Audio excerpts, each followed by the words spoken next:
Hey, everybody. Welcome to the Entrepreneur Motivation Podcast. This is your host, Chris Bello. Haven't done a solo episode in a minute. I've just been doing so many guest interviews, and you can thank or blame my personal assistant.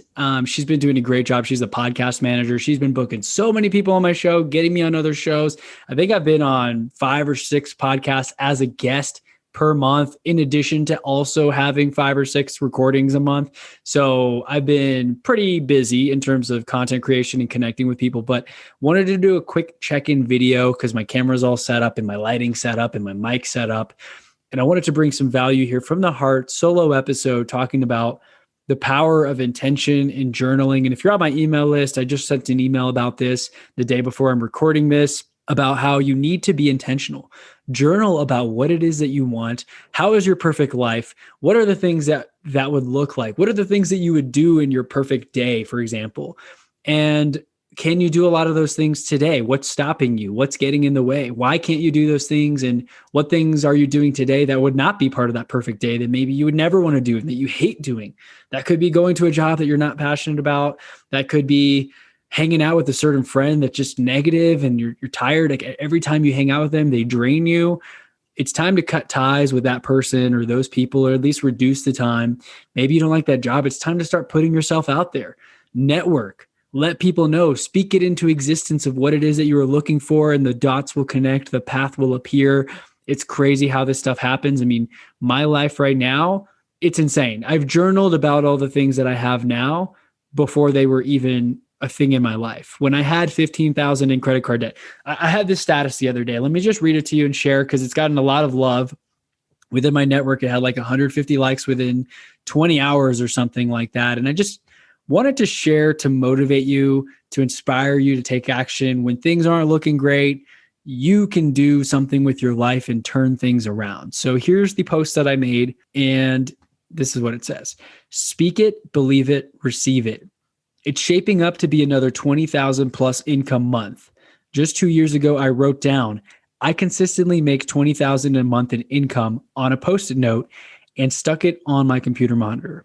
At that time, I had about 15,000 in credit card debt and was not making much money at all. My credit score had dropped from close to 800 to around 620. I had a great paying job and had I had to quit a great paying job and blown through my savings trying to make the entrepreneur thing work. And I had spent about 40,000 on tooling and intellectual property on a product idea that we simply ended up shelving for now. If you've listened to the podcast for a while, you may have heard about this. Continuing on with the post, I kept failing, but I kept trying new things. And with each failure, I learned, I grew, I iterated, I failed faster, I failed better. I lost less money with each new lesson. My previous coworkers were probably wondering what the heck I was thinking. Heck, I was even having doubts at times. But deep down, I knew that it was a matter of when, not if. Plus, I met plenty of people who achieved success without being insanely smart, which helped me believe that I could figure it out too. I now work about 10 to 15 hours a week at this point. I spend a lot of time reading, learning, and doing podcast interviews. Honestly, I've gotten a little bit bored lately with too much time on my hands, so I guess it's time to increase the goal. More impact equals more income, and more income equals more freedom. Time to raise the bar for myself. That post got a lot of love, and I just wanted to share, I'm not sure, maybe some people in the audience are further ahead of me, making more money than me or whatever, but it's you versus you. I've talked about this before. It's great to compare yourself against others at times to get motivated and have that competitive feeling and be like, oh, I got more deals than you this month or whatever. But it's got to be a healthy competition, right? At the end of the day, I just care about, are you getting a little bit better every day? Are you better than you were a year ago? If so, I count that as a win. Of course, network with the people at the higher level. I want to hang out with the people making 6 figures a month or a week or a day. Geez, how do I get there, right? It's not how, but when, like I said earlier. It's not a matter of if, it's a matter of when it happens. You have to have that certainty that you are going to be successful no matter what. It's just a matter of time. I'm already a millionaire. I always joked about this. Like, I'm already a millionaire. My bank account just doesn't know it yet, or just hasn't caught up yet. And trust me, it is catching up now. I've had a few 15, 20K months already in 2021. I think I had a 32K month in February. And I've got more deals coming in, more people reaching out, more people needing help. I'm scaling up. I'm building a team. It looks like I'm having all this amazing success overnight. People who maybe haven't been following me on social media are like, whoa, how did Chris go from quitting that job to making 30 grand a month when really there were several months in there where I made no money? I made negative money. I put stuff on credit cards because I didn't have money. The checking account balance I had was going to my mortgage. And I knew deep down if it really got tight, I could sell the house and stay with my parents. So think about what the worst case scenario is. It's not that bad usually. Worst case scenario for me, I sell the house, sell my car, chill at home, get a job, restart, work my way up, build up savings. Okay, not the best option, but it is an option. The very worst case scenario, I die, which could happen any day, right? And if you die, game over, I guess. You'd only get one life. You got to make the most of it. But usually the worst case scenario that you can think of isn't that bad. You lose your money, the business partnership you start doesn't work out, try again. Fail fast, fail forward, keep learning from your lessons and continue to try, never quit. And that's how you'll start to see success. That's how I've gotten to where I am. I failed. I learned. I took on clients I shouldn't have taken on. I got burned. I cut my commission a few times. I ended up realizing it was not worth it. It was more work than it was worth. And so now each time I get burned, each time I fail, I learn a lesson, and that helps me going forward. I don't do discounts on commission anymore. I know the value that I offer. I know when there's red flags when I'm talking to a client. I can tell if they're going to be a pain to work with or not. And if they are, I either refer them out or tell them I don't think we're a good fit up front. And that's led me to live a life where I work 10 or 15 hours a week. I'm making more income than I've ever made with leveraging other people's time, energy, resources, and paying them well for it. I don't mind. I'm not trying to be cheap. I even pay my assistant in the Philippines $10 an hour right now, which apparently is pretty good. I think the average is like 4 or 5 an hour, but she's so good at what she does that I'm okay paying, quote unquote, more than I should for that role. And understanding that when you pay people what they're worth or more, they're going to continue to show up for you. They're going to continue to do amazing work for you. They're going to do it right the first time. If you buy cheap, you buy twice, as the saying goes. And so I'd rather get it done right the first time. I'm like this with everything in my life. When I go to the dentist or I go to a restaurant, I don't waste time on places that have a 2-star review on Google. I'm looking at top rated. I want to go to 4+ star places that have at least 500 or 1,000 reviews. I want to know that other people can vouch for this place, that it's worth my time, my energy, my resources. It's worth me spending money there and worth me purchasing services there, or whatever the phrase is. Getting a massage at a certain place or working out at a certain gym, for example. I want to make sure I'm going to the best of the best. And I want people to do that when they come to me to work with them. They're coming to the best of the best. I know what I can offer. I know how to deliver on my services. I know how to get the result the clients are looking for. And that confidence has been shaped and forged over time after making mistakes, after working way more hours on certain deals than I should have, after taking on things and having conversations that really were not the best use of my time. And so you have to do that as well.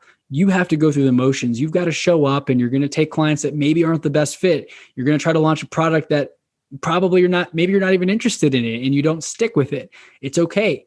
Keep trying things, get focused, pick a plan, stick with the plan, and then, bounce off ideas off of others to make sure if you need to stay with it longer or if you need to pivot, because that for me is sometimes the hardest part is when do you know when to quit on something? You don't want to be a quitter, but you also don't want to keep going down the wrong path for too long. So getting feedback, mentors, people who can bounce ideas off of you, maybe help you see something in a way that you're not looking at it right now from a certain angle that they can see, or maybe they'll let you know like, hey, honestly, you should put this on the shelf or pull the plug on it for now.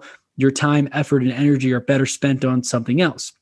Take everything with a grain of salt, though, because you ask 10 different people for advice, you're going to get 10 different answers, which also makes it more difficult when you're trying to figure out what the hell you want to do with your life, because your parents think one thing, someone who got success 20 years ago in your field thinks one thing. They don't think Clubhouse or technology is going to make a huge impact, when someone who's been successful in the last year or two only gets their business from that, and they don't do the old school cold calling. So you're going to get a lot of different feedback. You got to find out what works best for you. And the only way to do that is to try a bunch of things out, but you've got to journal about it, reflect on it, speak it into existence. The exact lifestyle I'm making, I've spoke it into existence. I wrote it on a Post-it note. I consistently make $20,000 a month in income, and I am consistently doing that now.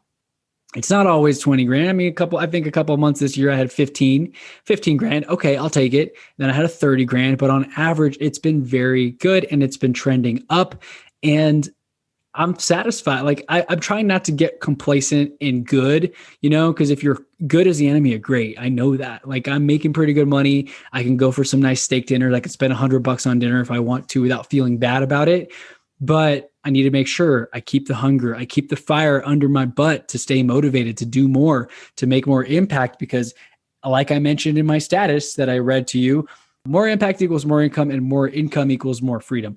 But basically, you understand, as you make more money, you can buy yourself more time back. I don't have to cook anymore. I can order meal prep stuff, which quote unquote seems expensive. Oh my gosh, $10, $11 a plate. Shift your paradigm. You're not spending money on that. You're saving time. You're buying yourself time. Those 15 plates that I buy and I spend, I think the other day I bought 12 plates and it was like $120 or something. It was about $10 a plate, 10 or $11 a plate. And while that seems overpriced for this tiny little meal prepped microwavable plate, think of all the time, energy, and effort that I save from not cooking, not buying groceries, not cleaning, not doing dishes. I literally pop it in the microwave, eat a healthy meal, and boom, 5 minutes, I'm done eating. I can go back to whatever I want to do. For me, food is a way of getting energy and refueling, but I'm not trying to sit down for 1 hour 5 times a day to cook a meal and clean and do dishes, because my time is better spent talking to clients, doing Zoom calls, doing interviews, that kind of thing, my higher leverage activities. So with that said, I hope this was helpful. I just wanted to tune in and let everyone know, keep on pushing. I haven't really shared much of my story or life update, but my business is doing better than ever. I've been able to move to another state, and a lot of people don't even know I'm still getting business in the old state and the new state. Leads, referrals, deals, relationships, partnerships, everything's coming my way. The dots are connecting. I'm still making the kind of money and more than I was ever hoping for. So now it's time to raise the bar, of course. I live 15 minutes from the mountains. I can go hiking at any time. My girlfriend and I bought a bike, but we're going to buy her a bike this week. And then we're getting kayaks. We've got all the toys. We've got the bike rack. We've got a rack on top of her car that we're setting up. And we got a little storage unit. And it's just great. We live minutes from a lake, close to the mountains. We can do all the things that we want to do. All the things on my perfect day that I journaled, they're happening. They happen every single day now for me. I can choose to work if I want to. I can choose to not work. I can do a podcast interview. I can do a call with a client, and then I can have someone else show them the houses or put my sign in the yard if we're listing it for sale. And that is the power of being intentional. I hope you found something valuable. If you did, please make sure to leave a review. Haven't had that call to action in a while. It helps so much whenever you leave a positive review for other people to find the show and hear this message. Thanks again for tuning in. Make sure to connect with me on Chris Bello _ on Instagram. I'm most active on there, and I look forward to talking to you on the next episode. Thanks so much for your time, and have a great week. See ya. Hey everyone, Chris Bello here. Just wanted to thank you real quick for listening to the show, whether you're listening on podcast or YouTube or wherever it is that you may be listening. I wanted to make that quick offer about real estate help. I am in the real estate business. That is my main business and how I make all my income and my living, by helping others buy, sell, rent, or invest in real estate across the nation. If you have any questions at all, go to chrisbello.com/real estate. Again, that is chrisbello.com/real estate. I'd love to see if I can help you out in my markets. And maybe if you're in a market outside of the ones that I'm focusing on right now, I'd love to connect you with a real estate professional who can help fulfill whatever needs or services that you are requiring. So again, go to chrisbello.com/real estate. A great thing is when I connect you with a vetted professional, if I'm not able to help you myself, is whenever a transaction closes, I'm actually able to get a referral commission. So that can be a great way of thanking me for my content. It helps to support the show, and it helps me to continue to spend time bringing on amazing guests, doing these great interviews, spending a lot of time on creating content, and making sure that I can bring you the very best information that you need to grow professionally, emotionally, intelligently, and in every single area. We're all working on getting better at everything. And so my focus and expertise is in real estate. I'd love to be the one to help you again. If you're not interested in that, no worries at all. Please continue to listen to the show. Make sure you leave a review. It helps so much in getting new followers and sharing the message. And thank you once again for being a listener. I'll catch you on the next episode.